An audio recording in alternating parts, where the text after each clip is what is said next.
김가인 목사의 묵상일기. 고향으로 돌아가려는 야곱. 라헬이 요셉을 낳았을 때 야곱이 라반에게 말하였다. 저희 집, 저희 고향으로 가게 해주십시오. 제 아내들과 그 자식들을 제게 주십시오. 제가 그들을 위해 외삼촌을 섬겼습니다. 제가 외삼촌을 어떻게 섬겼는지 외삼촌이 잘 아시기 때문에 저로 가게 해주십시오. 창세기 30장 25절부터 26절 말씀. 레아와 라헬을 얻기 위해서 약속한 14년을 무보스로 일한 야곱은 이제 고향으로 돌아가겠다고 라반에게 말한다. 그런데도 라반은 꿈쩍도 하지 않는다. 라반은 야곱의 의도를 정확히 간파했기 때문이다.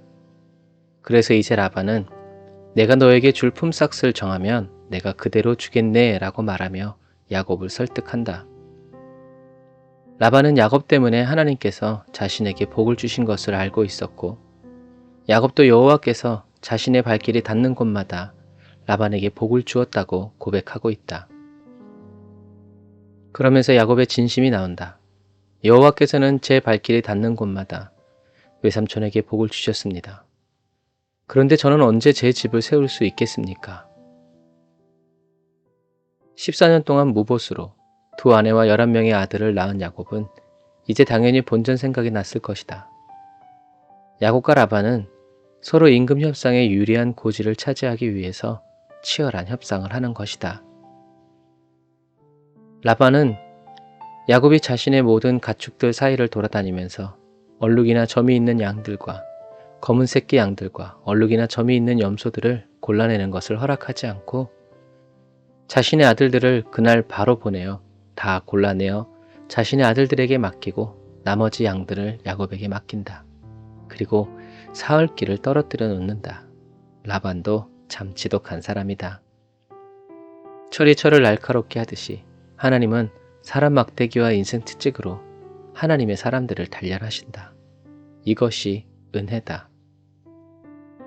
야곱은 건강하고 튼튼한 양과 염소가 물을 먹을 때 싱싱한 미루나무와 살구나무, 버준나무의 가지를 가져다가 흰 줄무늬가 생기도록 여기저기 껍질을 벗겨내었다.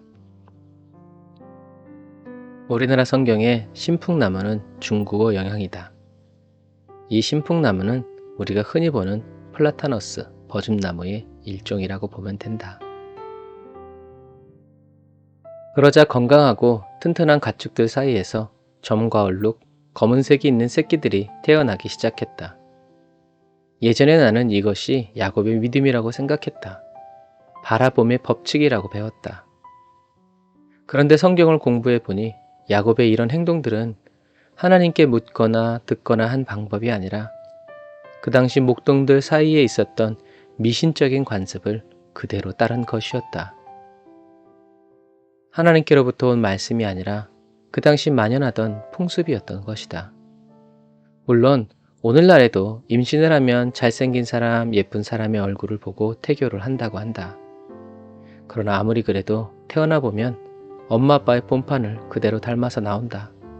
즉, 야곱의 이런 행동들은 얼룩지고 검은 새끼를 얻을 수 없다는 결론이다. 그럼에도 불구하고 건강한 짐승들 사이에서 아롱지고 얼룩진 건강한 새끼들이 탄생되었다. 그래서 사람들은 이 결과만을 보고 이것이 야곱의 믿음이라고 생각했는지도 모르겠다. 성경은 말한다. 이런 식으로 해서 야곱은 엄청나게 많이 불어났으며 많은 가축대뿐만 아니라 여종들과 남종들과 낙타들과 나귀들을 많이 가지게 되었다. 분명한 것은 야곱이 이런 거부가 된 것은 야곱의 행동이 믿음의 행동이기 때문이 아니라 합력하여 선을 이루시는 하나님의 열심 때문이다. 결국 야곱이 목동들 사이에 유행하는 미신적인 근거로 행동을 했지만 하나님의 분명한 뜻과 계획이 있으셨기에 불의한 야곱의 기도에 응답하신 것이다. 결국 6년 정도의 시간이 흐르자 라반은 병들고 약한 짐승들을 가지게 되었고 마침내 야곱은 거부가 되었다. 어느 날 야곱은 라반의 아들들이 야곱이 우리 아버지에게 있는 것을 모두 다 빼앗고 우리 아버지가 가진 것으로 저렇게 큰 부자가 되었다 라고 하는 말을 우연히 듣게 된다.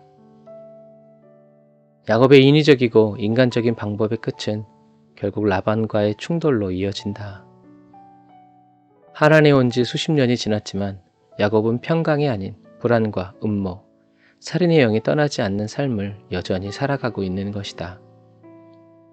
그러나 아브라함과 이삭의 삶을 되돌이켜보면 수없이 양보해도 결국 하나님은 대적의 문을 얻게 하여 주셨고 하나님이 함께하는 사람으로서 인정받게 하여 주셨다. 그러나 야곱과 라반의 삶에는 하나님을 두려워하는 모습이 없다. 야곱이 라반의 아들들의 말을 듣고 라반의 얼굴을 보며 분위기가 심상치 않음을 느꼈을 때 바로 그때 하나님은 야곱에게 말씀하신다. 너는 내 조상들의 땅으로 내 친척에게로 돌아가거라. 내가 너와 함께 있을 것이다. 야곱은 기도한 것일까? 아니면 고민한 것일까?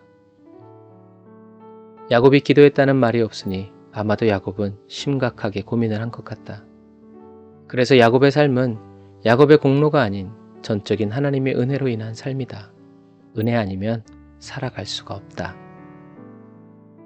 아멘. 주님, 인간의 끝이 바로 하나님의 시작임을 고백합니다. 제가 기도할 수 없는 때에도 주님 저를 찾아오셔서 친히 말씀하여 주심을 찬양합니다. 야곱이 감당할 수 없는 시험 앞에 섰을 때 하나님은 하나님을 찾지 않고 구하지 않는 야곱에게 나타나셔서 말씀으로 피할 길을 열어주심을 찬양합니다. 주님의 음성을 늘 들을 수 없지만 들어야 할 때는 반드시 주님의 음성을 듣고 그 말씀에 의지하여 살아가는 은혜를 제게 베풀어 주세요. 저의 온갖 수단과 방법이 끝난 뒤에 열리는 피할 길이 아니라 처음부터 나의 유일한 길과 진리, 생명이 되시는 주님과 함께 걷는 십자가의 길이 되게 하여 주세요. 저의 모든 때와 기한, 시기를 다 아시는 주님이 계시기에 오늘도 두려워 떨지 않고 마음을 강하게 하고 극히 담대하여 주님만 바라봅니다. 불기둥과 구름기둥, 여호와의 임재가 가득한 그 길로 저를 인도하여 주시고 저의 마음과 생각을 지키시고 붙들어 주세요. 예수님의 이름으로 기도드립니다. 아멘. 아멘. 오늘도 저와 여러분들 앞서 행하시고 저와 여러분들의 손을 잡아 친밀하게 그리고 사랑으로 인도하여 주시는 예수님을 찬양합니다. 오늘도 주님께 손뿐만이 아니라 우리의 온 몸과 마음과 영혼을 다 맡겨 주님이 친히 열어주시고 보여주시는 그 길로 주님과 함께 힘차게 달려가는 저와 여러분 되시기를 주님의 이름으로 축복합니다. 샬롬.